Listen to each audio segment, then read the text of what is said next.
A young, brilliant J. Robert Oppenheimer grapples with homesickness and anxiety at the Cavendish laboratory under Patrick Blackett, a demanding tutor, for whom he leaves a poisoned apple.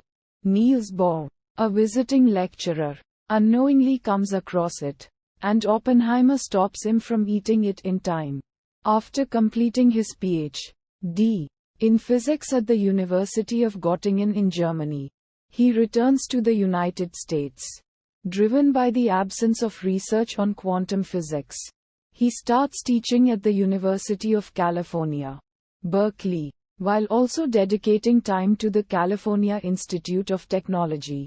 Along the way, he encounters significant figures like Ernest Lawrence, the 1939 Nobel Prize winner who emphasizes the importance of practical applications.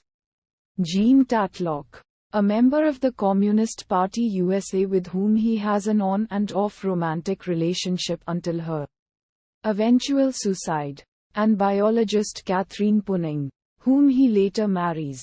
At one point, he and Albert Einstein, a world-renowned physicist in Princeton University, discuss the far-reaching implications of nuclear weapons and the heavy burden of knowledge they bear.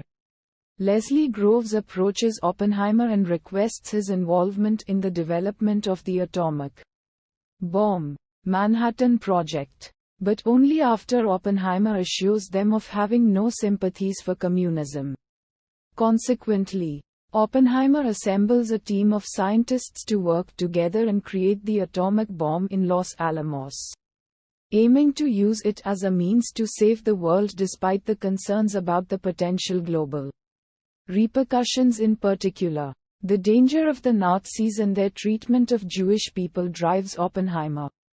As Germany surrenders in World War II, some of the scientists within the project begin questioning whether they should continue constructing the bomb. The project, however, continues, and the Trinity test is carried out with an inherent uncertainty regarding the possibility of triggering a chain reaction that could lead to catastrophic consequences and potentially end the world. However, the test is successfully completed.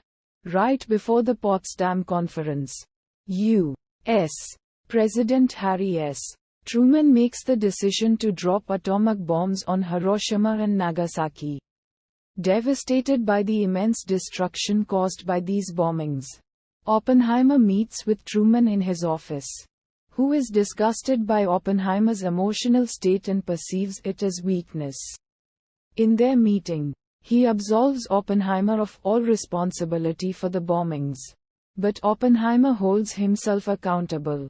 In the following years, Oppenheimer becomes a vocal advocate against further nuclear development, especially the creation of the hydrogen bomb. However, his stance becomes a point of contention in the tense climate of the Cold War with the Soviet Union.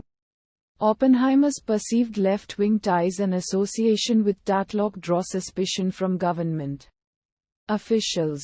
Louis Strauss, a powerful figure with staunch anti-communist views and a grudge against Oppenheimer, seizes the opportunity to exploit these allegations via a hearing intended to remove Oppenheimer from political influence.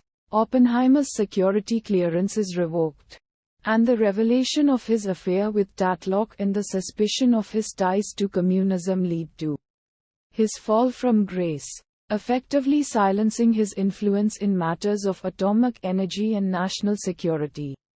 In a hearing of his own, however, Strauss' actions backfire as a former Met lab technician testifies against Strauss, pointing out his personal grievances with an agenda against Oppenheimer. Strauss is denied a cabinet position by the Senate,